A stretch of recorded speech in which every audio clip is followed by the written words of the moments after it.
everybody, happy Friday and welcome to AMC Movie Talk for movie fans. I'm your host, Sinead DeFries, and this is The Daily Show, where we bring you the latest from the world of movies, plus some insight into what it all means. Joining us this morning is AMC Production Manager, Dennis Sen. Hello, and welcome to a brand new episode of AMC Movie Talk on this glorious Friday. Hope you guys are ready for Super Bowl weekend. And also here is AMC's Christian Harloff. I'm ready for Super Bowl weekend. Well, I was hoping for a couple more trailers, but we'll get into that. We'll get into it.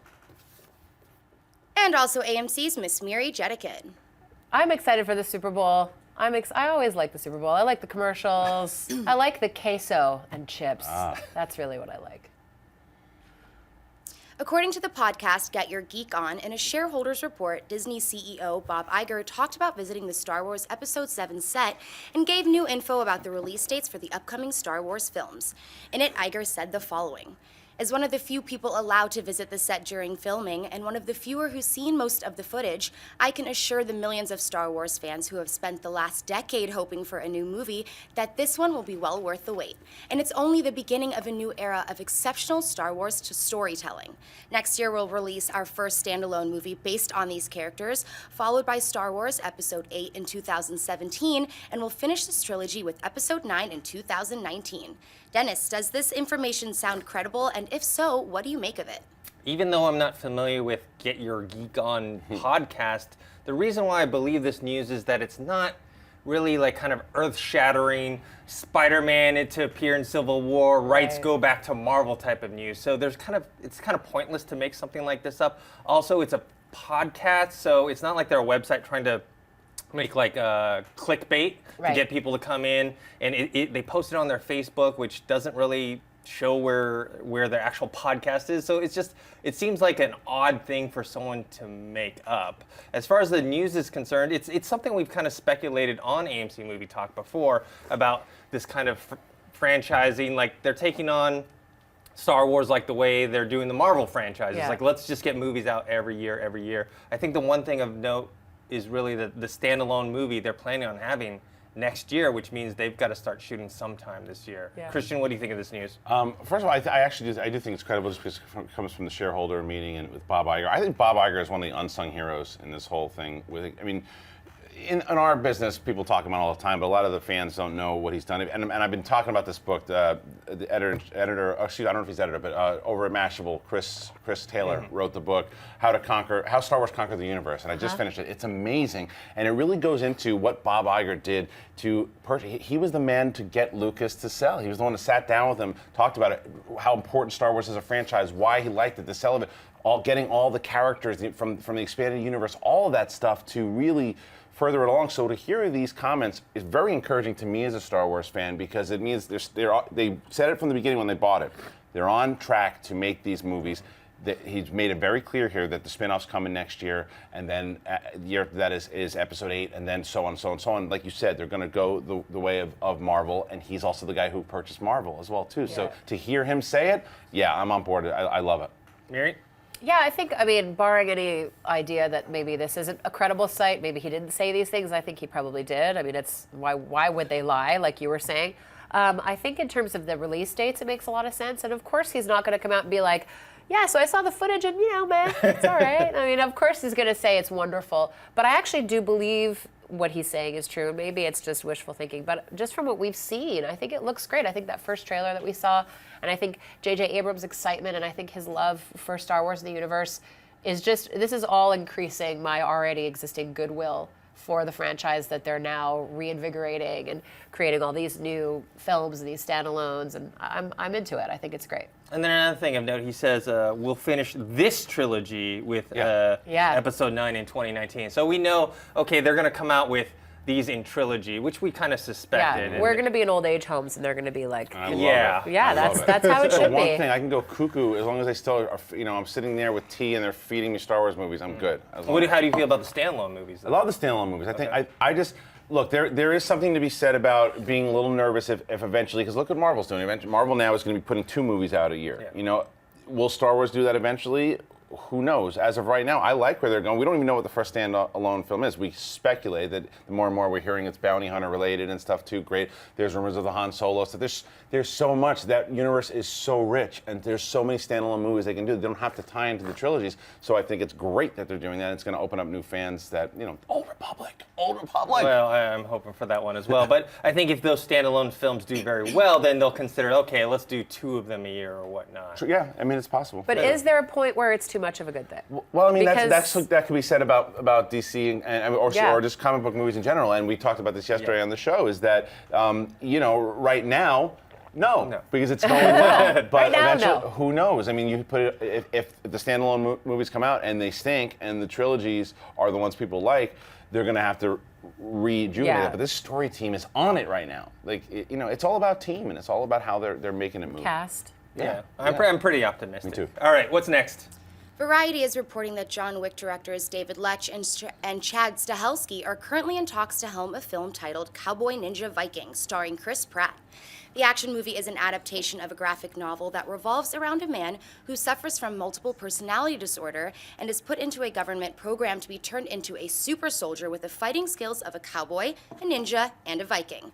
Christian, what do you think of this news and this project? I love the sound of this project. I think it sounds ridiculous in a great way because these guys, with it being encouraged of the action that they did in John Wick, and this is a role for me. Like I'm not on the Chris Pratt for Indiana Jones yet. I'm not totally against it, but I'm just not for it yet. This type of role, I see him murdering. I think it is a, no pun intended, I think that it is an absolute great role for him. It could be a lot of fun. He could have so much fun doing those multiple personalities, and then with these guys, what they are able to do with their action. And it's fresh, it's new.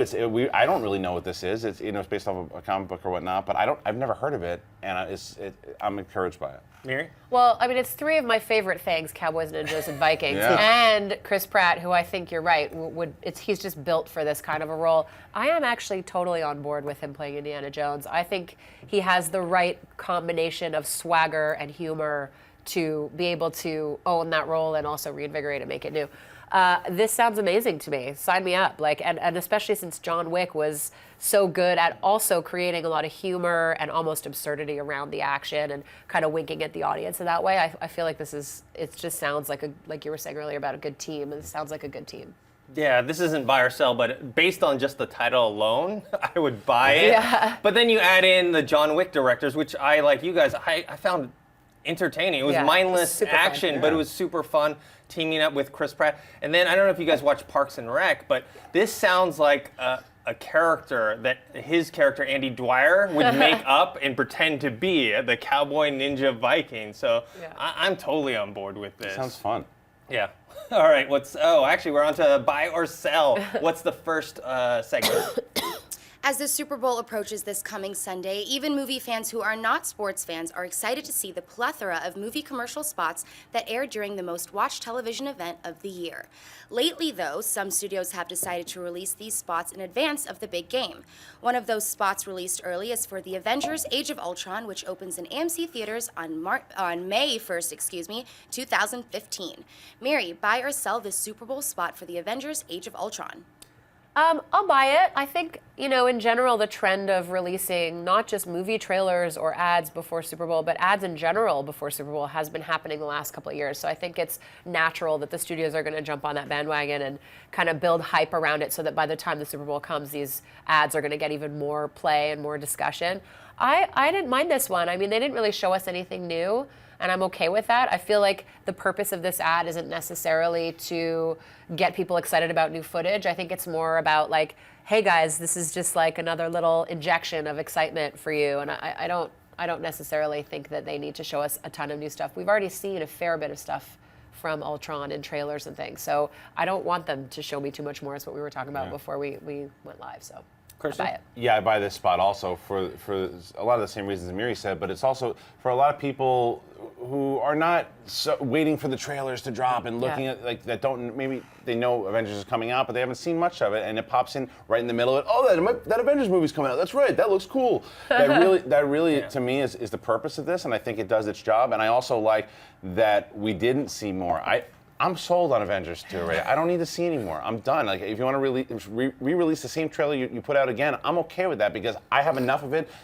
It's going to make a lot of money. It is going to, everyone knows it's going to make. It's not. I need to see another trailer or some more footage. No one is saying that because in order to see the movie. I mean, so this is great. This is a buy for me because it gets enough of the story in there too. So I'm good. I'm gonna buy it as well because it does fit what a Super Bowl trailer should be. It's short. They pack all the action in. They get the tone from the first trailer with the Pinocchio music and Ultron, and obviously they're showing off the Hulk versus the Hulkbuster armor. And it's money. You know what? I think it's money well spent for a movie like this for the Super Bowl because they're gonna make a ton of money. Right. Regardless, it's not like The Seventh Son where it's like maybe you should save some of that money for your bottom line, but as crazy as this sounds, for us here at this table and people watching at home to fathom, there's probably people out there that have not seen the first Avengers, Age of Ultron trailer. And so when they watch the Super Bowl, this will be the first time they see it. And for 30 seconds, they'll be like, wow, that's amazing. And they'll be more excited to see it. So I think it's a good move. All right, what's next? While technically not airing during the Super Bowl, Insurgent, the sequel to the hit young adult movie Divergent, will be showing off a pre-game trailer before the big game. The film opens March 20th and stars Shailene Woodley, Theo James, Ansel Elgort, Miles Teller, Zoe Kravitz, Octavia Spencer, Naomi Watts, and Daniel Day Kim. Dennis, buy or sell this pre-game trailer? I sell this. While I like Shailene Woodley, I actually like Neil Berger, who directed the first one. I thought the first Divergent was so flat, lifeless, and boring. And this one, I'm just not excited. I actually started laughing when she starts slow motion crashing through the glass. It's just, I don't know. This isn't for me. And then the title alone, because they're doing the whole Hunger Games thing, so now it's called, this one's not actually Insurgent, it's the Divergent series, Insurgent, which just sounds kind of funny. Christian, what do you think? Oh, I sell this thing real quick. I actually didn't mind Divergent. I agree with you. I think it was pretty flat, but watching it, I was like, okay, I get it. It's better than some of these other kind of Hunger Game ripoffs that are coming out. So, and I'm with you. I like Shailene Woodley. So I didn't mind it. And watching this, it looks desperate. It looks really desperate. Mira and I were talking about before as we were watching it. It's the overuse of the slow motion and this trailer. She's just falling the whole time. She's falling with a bad haircut. It's like the Mad Men intro.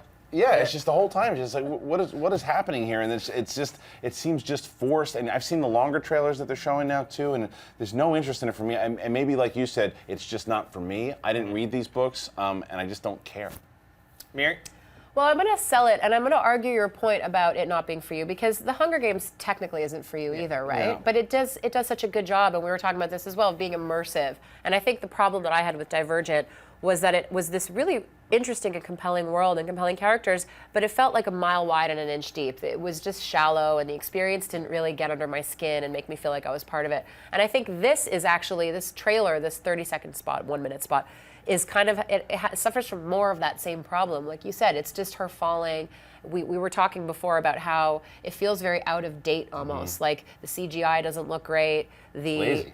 Yeah, it's like lazy, and it's almost like, well, it's almost like a mood board. It didn't feel like a trailer or a TV spot even. It didn't give me any sense of how the world has changed, how her world has changed other than her haircut, and like she's attached to these weird matrixy things, and then she flies off of them, and then she pushes Kate Winslet, and it's just like, well, what does all this mean? Like, there's no significance to it, I felt. Yeah, and there's a difference between let's compare like what we just talked about with the Avengers, which was not necessarily a lot of story in that little teaser, but you know enough of the characters. You know the Hulk, you know Iron Man. There's you a see context. And there are enough of these icons almost that even if you're not as into it as we are, you still recognize them. So you don't have to put that much story into it because, like you said, the Avengers movie's coming out. This movie should, because not everybody knows what Insurgent is.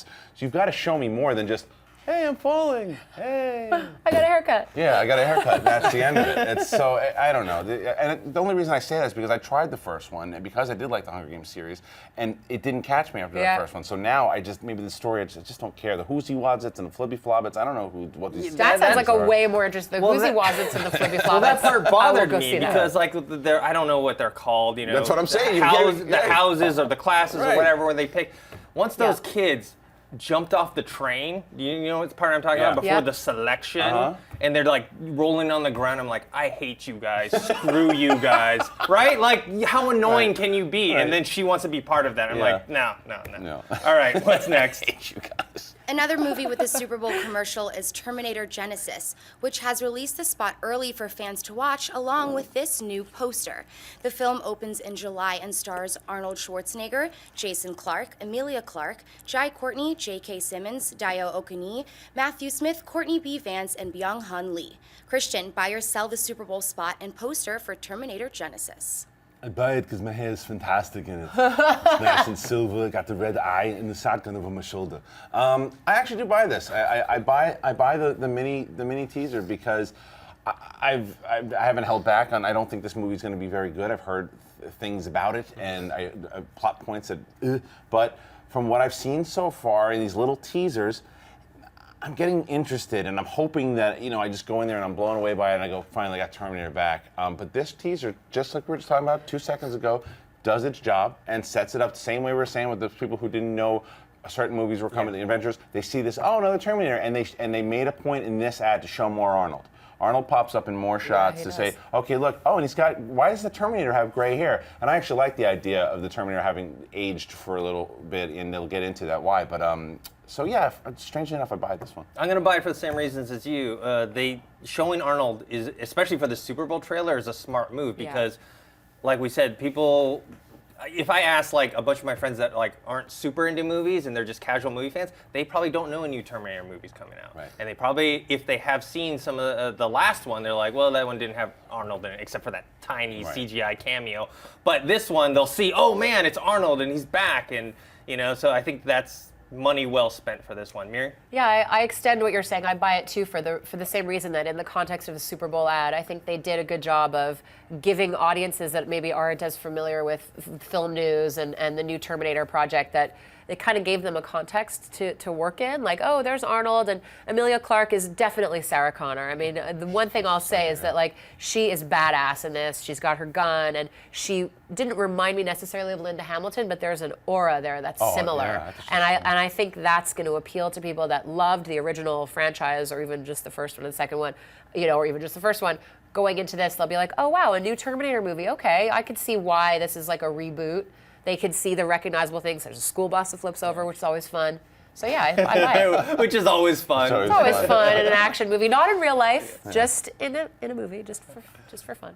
All right, before we get into mailbag, I want to remind you that we will be taking your live viewer questions at the end of this show. You can tweet us at AMC Movie News. So let's get on to mailbag. Sinead, what's up first? Andrew Fitzwater writes, hey AMC, love what you're doing and keep up the great work. I was wondering, what are some of your favorite underappreciated movies? I really love the movie Stardust with Robert De Niro and Michelle Pfeiffer, but I never heard much about it when it came to theaters. Miri, what's some of your underappreciated movies? Put me right on the hot spot, Dennis. Well, speaking of Robert De Niro, one that comes to mind is The King of Comedy. It's Hilarious. Scorsese, and I know a lot of people that are film nerds love it, but I don't think a lot of the general public knows about it. Another Scorsese one is After Hours. I don't know why I'm coming up with only the Scorsese movies. There's so many underappreciated or unsung films. I mean, this could be a whole show. Those are two that come to mind. I don't know. I put like 5 of them. Just movies that I thought that, again, in our community, maybe people talk about, but that overall, some people are like, what's that movie? For me, I had Bad Words that just came out recently. Dark City, which is a movie that I love, which is actually the first Matrix. Yeah, it was. When I saw The Matrix, I was like, hey, that's Dark City. And then Moon. I don't think enough people talk about yeah. Dr. Jones. That's on my list. Yeah, Moon is one that I think that more people should see if you've never seen it before. Seven Psychopaths was one I think is very underappreciated. A lot of fun. And Dread. The most recent Dread that came out, I thought really underappreciated and I'm hoping it gets a sequel. I had Moon on my list. I also have The Proposition, starring Guy Pearce, which John. That's a great movie. Yeah, it's an Australian Western. It is. See that movie. John before Philcote, anything. if you like Lawless or The Yeah. Road, that's Yeah. what he did. In terms of like kind of more fun action movies that didn't get, I think, their proper due, one was Ronin, speaking of Yeah. Robert De Niro. Great car chase. Yeah, that's a exactly. really John good car chase. Frankenheimer directed it. The car chase sequences, no CGI, it's no digital effects, it's all real car racing, and I really liked it. And I think David Mamet had a co-writing credit on that. Also, The Rundown by Peter Berg, starring The Rock. Oh, yeah. Before The Rock became, I mean, he was already big from WWF, but he wasn't a huge movie star yet. And that was the one where I saw it. And I was like, wow, he's going to be a huge movie star. And then the next movie he did, I think, was Tooth Fairy. yeah, Tooth Fairy. And then he did a run of those kids. Well, he you was know. locked into that Disney contract. So Yeah. once he got out of that Disney contract, he kind of took off. So I kind of got scared for a while. I was like, Yeah. oh, maybe he's going to fade away. But then he came back with a vengeance. I have a couple that just came to mind. go for George Lucas, THX 1138. It was a student film that he did that he then made into a feature. I think it's his first feature, and it's gorgeous. And when you watch it, you can see how it's influenced so many other sci-fi films, like Moon. And I think that's why I thought of it, because you said Yeah. Moon. And there's this movie that came out that was an indie film from like 20 years ago called Box of Moonlight, which was, I think, Sam Rockwell's first feature, and he's brilliant in it. So these are all like, I don't know, I could talk about this for hours. It could be a full show because even I sometimes Brothers McMullen. There's another Yeah, one. another great one. There's a lot of great ones out there that people don't recognize because it's just not talked about enough. So Exactly. All right, on to the next one. Giovanni Aramendes writes, "Greetings AMC Movie Talk. My question is in regards to movie classics. Would you say that most of the movies we consider classics today are classics more based off of nostalgia than it is anything else?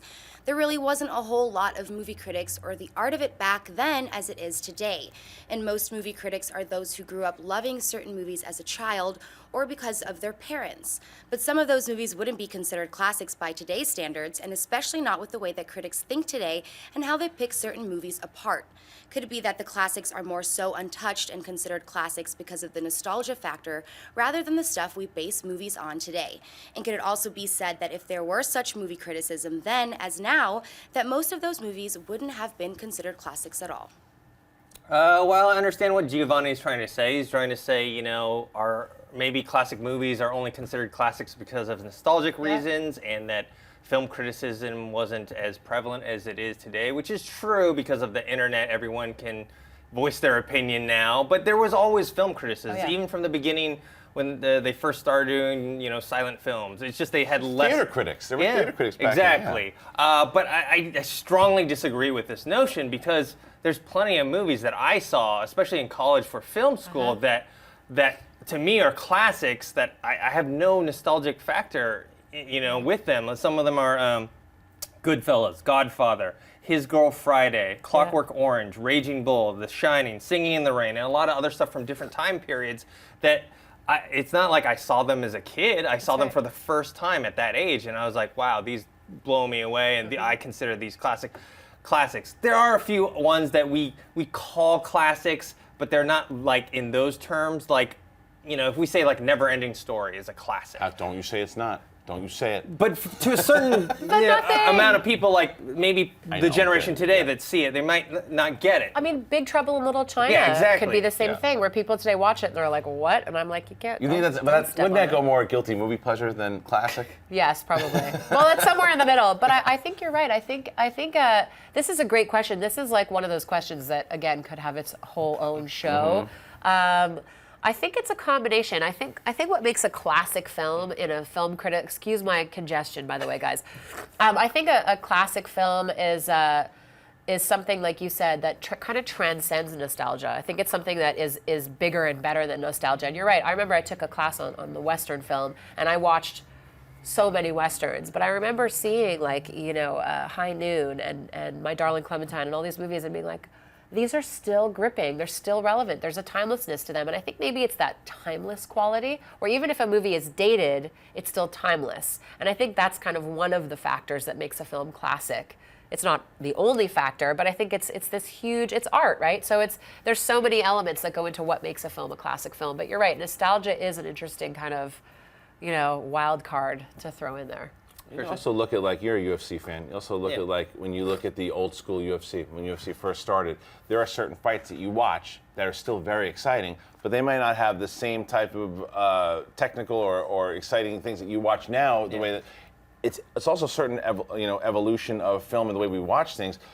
That's not to say there are certain films in the 50s and 60s or 40s that have better stories than the kinds of stories that we have today because there were less stories that were rehashed back then. So because once you get further and further into film, it's just things are being, you know, overtold. You get a movie like Casablanca, that holds up. It completely holds up, and for a lot of people, if you're watching, the film fans in general, the hardcore film fans are going to watch, and they'll love movies the way that I guess people still see them as classics. But maybe a certain, the average film goer is used to a certain type of speed now in their films, or a certain type of acting or story, so they might not respond the same way. But I still think a classic is a classic when it comes to story, acting. Like the classical acting, the acting was way different. Yeah, pre-method. Yeah, and from where they Before came Marlon from, Brando. and it was the transition from theater into the silver screen. It was very different back then. So how I don't know. It's fascinating, but it's a great question. Yeah, acting and even dialogue. If you look at something like His Girl Friday, like it's just a rapid fire. It's much more theatrical, like you'd see something on the stage, but still great movie nonetheless. Gentlemen prefer blondes. So dated, so not much true. fun. It's All not right. true. You see? It's not true. Sorry. All right, guys, that's it for Mailbag. Let's get on to the live viewer questions. You can tweet us at AMC Movie News. Sinead, what do we have? Nart Sosoroka asks, do you have any idea what happened to the Freddie Mercury biopic? The last that I heard was the departure of Sacha Baron Cohen. I heard that, and also I think there's issues between, I guess, him and the actual remaining members of Queen. So I don't know anything else about that. Have you guys heard anything? No, and I have no idea why they had issue. Maybe it's because it was because we didn't want Borat playing Freddie Mercury, which is not fair because if you watch him in Les Mis, he was really good. Yeah, and he's talented. He's really talented. I actually was really excited for that portrayal. I thought that could have kind of transitioned him in a way that, because a lot of people didn't see Les Mis. I mean, not everyone. So I want him to do more dramatic stuff too because we know how talented he is. And I want to see Freddie Mercury. It's a fascinating story. I haven't heard anything else about it though. Yeah, I mean, one of the greatest voices in rock and roll history is Freddie Mercury. I grew up on Queen. I think we probably all did. And so it's so exciting to think about a biopic, especially with Sacha Baron Cohen, because I think the physicality is there. He kind of looks like him. Yeah. So it would be cool to see that. I would love to see a biopic get made, but, with who now? And I think it's kind of silenced, probably because it's dead in the water a little bit. I don't know. All right, what's next? Thomas Bergstrom asks, does big fantasy and otherworld sci-fi movies have more trouble getting financing because they can't use product placement? No, I don't think it's a product placement. I think it's a budget issue. You know, once you set something in a fantasy and sci-fi world, suddenly you're changing the setting and the costumes and all that stuff, where you can't use everyday stuff, and then that's all your money starts going to all that stuff. So anything else? No, I mean, because one of the things is because if you hit with a sci-fi fantasy thing, don't forget about the toys and all that stuff that comes with that. So they're very aware of that when they make the movies. But you're right, it's sci-fi and fantasy. Those budgets, It's also also foreign sales and how it's going to appeal to a global audience. I mean, I'm reading more and more about how distribution is becoming like a fundamental aspect in how films are developed. Like before they're even in production, before the deals are even signed, it's, well, does this actor have relevance in Japan? Does this actor have relevance in Europe? So there's all kinds of factors that go into it as well. Yeah, there's certain actors here that we think are big, but maybe overseas don't play as well. Right. And sometimes it just takes some time. I mean, I think I was at a conference once and they talked about how at first, when we were all big on like Will Smith back in the 90s, it took a little while for people overseas to go, okay, that guy's a star, Right. So it takes a little time. All right, what's next? This one comes from our very own Mark Ellis. He says, y'all look great today. In honor of the Super Bowl, what's your favorite football flick ever? Hashtag Rudy. Hashtag Groot. I'm going with The Program. I love The Program. I think that's, by the way, that's another underrated movie. The Program, to me, with James Caan. Have you seen it? I haven't seen it. Oh, I you haven't seen never see The Program? Oh man, that's Well, your, now that's I'm your gonna homework. see it. It is. I'll watch it this weekend. It's a great and it's one of the best college football movies ever made, I think. And Ellis, you still haven't seen it either. You hump, so go see it. So that's it. I'd say Rudy's one of them. Yeah. I think one that's underappreciated is Any Given Sunday I was by gonna Oliver s- Stone. I like They even used that Al Pacino speech in a commercial, I think, last year. Yeah, I agree. I like, it's funny because I'm not a huge Oliver Stone fan. I love some of his movies and I really don't like some of them, but I did like Any Given Sunday because as someone who doesn't know that much about football, I felt like it was kind of like bringing me into the world in a way that I liked. I thought it was kind of immersive. And Rudy, Rudy. I think that's why you Rudy. liked Any Given Sunday, though, because for me, as a football fan, that was the one that it was like Oliver Stone's style for me didn't work on that Yeah, particular I could movie. see But that. Rudy is. Yeah, Rudy is it. Yeah. Friday Night Lights, I think, was pretty good, even though the TV show was better. What was the other one? Remember the Titans? There's a ton of football movies. We talk about baseball movies because Yeah, Major League. I tend to like baseball movies as sports movies for some reason, even though I don't watch baseball. I don't know. All right, let's do one more. Peter Dudka asks, why do you guys think that Hunger Games is doing much better than Divergent or Maze Runner? Better story. It's There's true. so many reasons why. I Yeah. think we were talking about it earlier, and I think it does the immersiveness, again, to use that word. Like, when I watched The Hunger Games, I never read any of the books, and I just felt like I was in it. I was in the world. I was going through the districts. I was kind of with Katniss. I felt her as a character. I felt connected to her. And I think Divergent is a really interesting world. I felt like it was a big missed opportunity when I saw it because it does seem interesting, but like we said before, it just skimmed the surface. Yeah. And that didn't work for me. Story, casting, buzz. Because buzz was a big thing with this Yeah. movie too. Like, and I did read the books for Hunger Games and didn't read the other ones, but the reason why I started reading is from the buzz that I heard of different people that I respected and people that I was like, you read Hunger Games? Like, I'm telling you, man, it's different. Check it out. It's not a Twilight. It's not this. It was able to jump over Hunger Games in general. Was able to jump over just that. You have to be a tween fan. Yeah. Like it's like my brother who doesn't like any of that stuff watched Hunger Games. Like, that's actually a pretty exciting series, and he's looking forward to the next one and the next one. So certain movies just hit a certain way, and other ones just don't catch on because they're also trying to ride a wave. Like because the Divergent series clearly trying to ride a wave. The one, what was the one that I guess Maze Runner? Yeah, Maze Runner. That ending just fell to pieces. But then there was the one with Lily Collins that was Oh horrible. yeah, oh yeah. City of Bones. City of Bones. Whatever it Something was. like Bones. that. Oh, Mortal Instruments. Mortal Instruments. That was it. City Yeah. of Bones was. That was like the subtitle, yeah. But I like, remember and that. you can tell that it's like anything. Anytime something big hits, the studios or try to, oh, what's the next one? What's the next one? And Hunger Games to me got out there in that at the right time. Well, let's not give the wrong impression. Divergent and Maze Runner made a lot of money. They did. I mean, we're talking about stories, yeah, yeah. but they're not as big as the Hunger Games, which is Right. I think gone into that Harry Potter world where what you're saying is it crosses over where It's #1 movie of the year. yeah. Yeah. Yeah. Okay. All right, guys, that's it for today. I'd like to thank the people joining us here today. Where can people find you, Christian? You can find me at Christian Harloff, and yeah, that's it. Instagram or Twitter. Miri? Well, you can find me either down a rabbit hole of antibiotics or on Twitter and Instagram at Miri the Jedi. And our host, Sinead. I'm on Instagram and Twitter at Sinead DeFries and at thatsosinead.com. And you guys can find me on Twitter at ThinkHero, on Instagram, Dennis.tzeng. Thanks for joining us today. Don't forget to subscribe to our YouTube channel. That's youtube.com/AMC Theaters. And I hope you guys have a good weekend. And for whoever's watching the Super Bowl, have fun. Hey everyone, if you like this video, click that thumbs up button and make sure to subscribe to our AMC Movie News YouTube channel. It's free and helps you stay up to date with all the latest movie news, as well as our daily AMC movie talk show. Also, make sure that you follow us on Facebook and Twitter to stay up to date with all of our special promotions, contests, and prize giveaways.